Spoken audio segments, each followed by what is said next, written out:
Distinguished guests, ladies and gentlemen, thank you very much for allowing me to present my abstract in this international conference hosted by Laboratorium Mahasiswa Universitas Islam Indonesia Yogyakarta.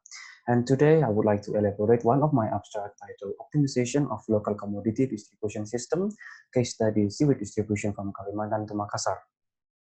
My name is Muhammad Dihan Ramadhan Pradana. I am from ITS Surabaya.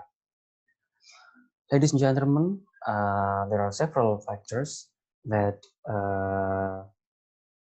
causing the distribution of seaweed from Kalimantan to Makassar to be optimized. The first factor is the high amount of seaweed production in Kalimantan Utara and Kalimantan Timur. The second factor is until now we have limited fleet that can carry seaweed to Makassar, and this would cause decreasing value of seaweed after several weeks they have been stored in warehouse. There are several methods in conducting this research, and the first is collecting data from supply region Kalimantan Utara and Kalimantan Timur, and the region is Makassar in Sulawesi Selatan, the amount of existing fleet and their capacity, and then the domestic and international market size of the seaweed itself. And then we analyze the existing correlation in order to examine the type of vessels. And then after examining type of vessels, we recreate the main dimension of the vessel itself, and then we analyze the cost that might incur of the operation of the vessels. Is it cheaper than the existing freight tariff? And then if it is cheaper, then we could analyze the cost benefit by using the benefit cost ratio and the NPV value. In this research, we have two vessel types. We're examining two vessel types. The first type is non-propelled barge, and the second type is the self-propelled barge.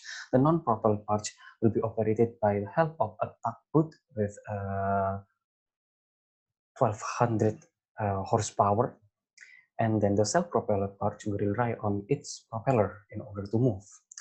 We are planning the route of operation from Nunukan, Kalimantan Utara to Balikpapan, Kalimantan Timur, and then the last destination and the post of discharge is on Makassar, Sulawesi Selatan. In order to design the vessel itself, we are using the regression to determine the main dimension from 5 types of ship to compare. And then we calculate the calculate capacity and superstructure, the center of weight and the gravity, the tonnage, trim, and freeboard. And then after calculating, we are measuring the main dimension using the optimization theory by the help of solver in Microsoft Excel.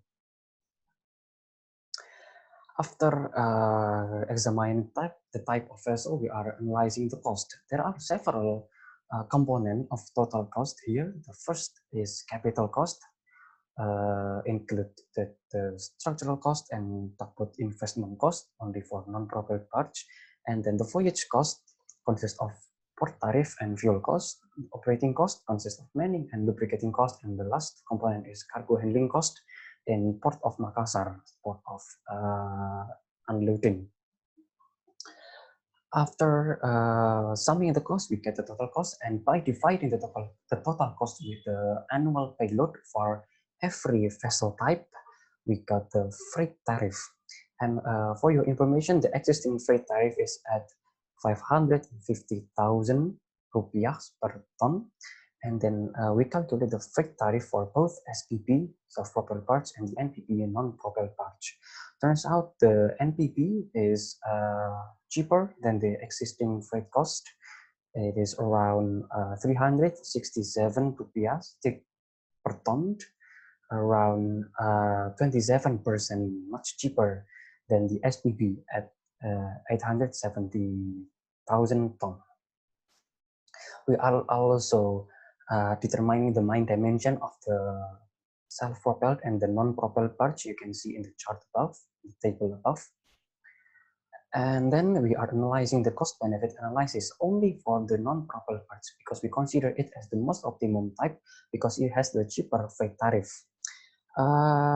Several benefits around, especially the cheaper freight tariff. there are they could minimize risk of seaweed depreciation because let's assume the production of seaweed in Kalimantan Utara and the Kalimantan and Kalimantan Timur is constant for each for in a year. They could distribute it properly to Makassar, and also it could impact the market size of the seaweed itself. And then we are analyzing the cost benefit through the net present value. Let's assume that the economic age of the barge itself is 25 years, and then the rate of inflation is 3% each year. And then we are calculating revenue from year two because it may takes 1 year to build the barge until it's ready for sea trial.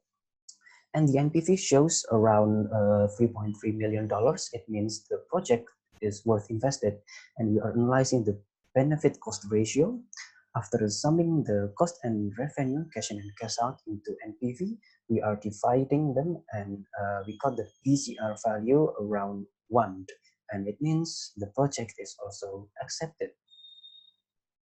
And the conclusion of this research is the non-propelled barge is the most optimum solution with freight tariff around 27% cheaper than the current tariff, and it could minimize the risk of seaweed being stored in inland warehouse for too long, and it may cause depreciation and decreasing in value and the selling price itself.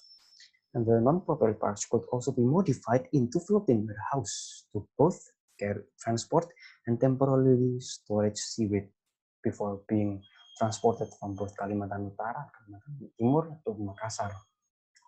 However, we need further research in stability calculation, storage planning, and mining efficiency. And I welcome everyone that will collaborate with me conducting this research in the future. Ladies and gentlemen, this is the end of my presentation. Thank you very much for allowing me to join in this prestigious international conference, and thank you very much for your attention. Good day to you.